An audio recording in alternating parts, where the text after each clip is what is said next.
Hello guys, so this is our last meeting. Last but not least, it's about semantic variation and change. This is the last video, so watch out and check it out. Sense, reference, and meta-language in semantic comparison.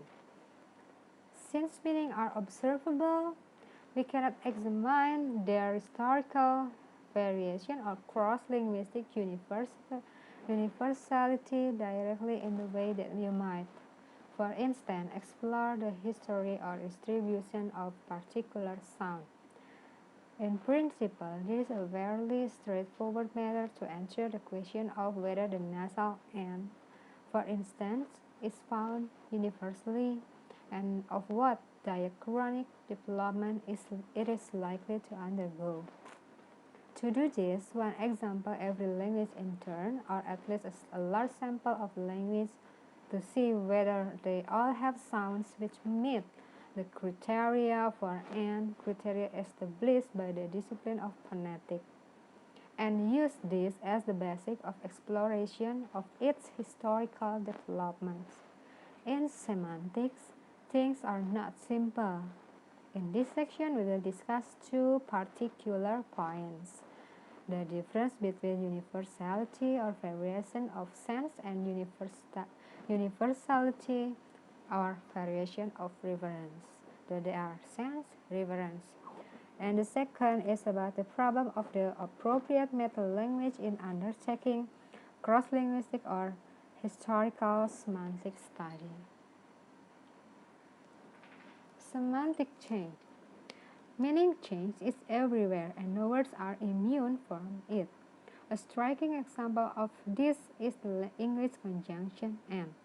At face value, it seems that this is such a simple and basic word that we would be safe in assuming that its meaning has been the same throughout the history of English.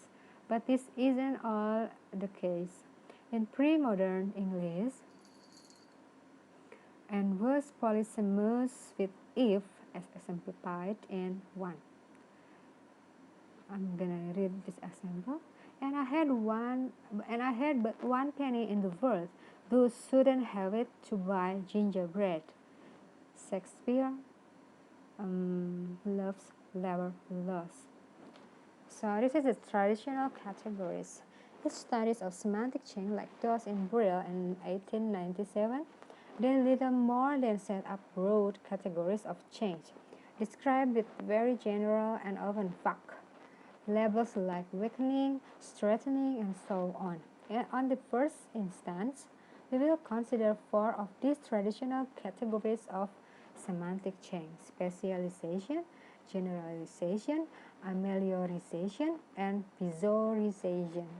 These categories were not part of an effort to explain why meaning change happens, but were meant to contribute to a typology of semantic change, a precondition of any further explanatory progress.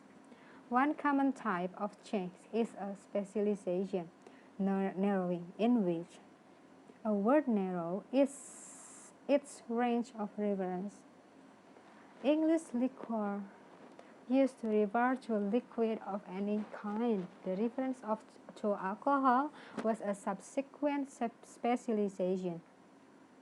English pavement originally referred to any paved surface, but specialized to simply cover the footpath on the edge of a street called sidewalk in American English. The Proto-Romance word for ointment, und, to specialize in Romanian so as only to refer to a single type of ointment, butter, as well as undergoing some phonological change to become und. The opposite tendency is generalization or broadening, in which a word meaning changes to encompass a wider class of reference. Just like the word fanatical enthusiastic. French panther basket originally meant just a bread basket. It was subsequently generalized to basket on any kind. Just the example. So let's move on to the part B. It's about mechanism and pathway of semantic change. The descriptive approach to semantic change described in the previous section is far from ideas. The categories are vague and purely taxonomic and offers no explanatory insight into the conditions under which meaning change happens. They are also highly informal and lack clear criteria for their application. This is particularly true for ameliorization and pejorization. Whether the meaning change is in a positive or negative direction will often depend on little more than the subjective judgment of the investigator. For example, the change of English knight from the meaning boy servant to the meaning referring to the aristocrat is often described as ameliorization.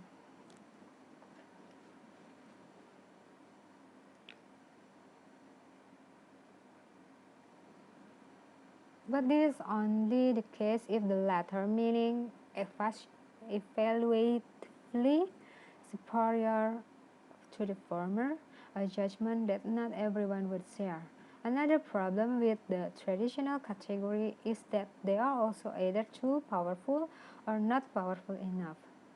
In the case generalization, specialization, and ameliorization, pejorization, there are many meaning changes which do not seem to fit T. And in the case of metonymy and metaphor, the categories seem to be able to explain any change which do not seem to fit, and contiguity between two meanings to justify their treatment as one or other category. The traditional analysis of semantic change seems veered away from the kind of precise explanation were possible in the study of sound change.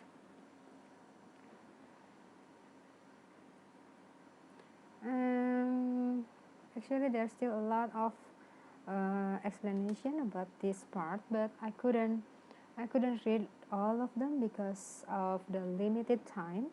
So just read on the module or on the link, because you can see the full description of this matter, of this topic. Okay. In this session, I would like to say thank you for paying attention in my subject, and see you next time. Maybe we can meet in other subjects, I don't know. So see you next time. Ta-da!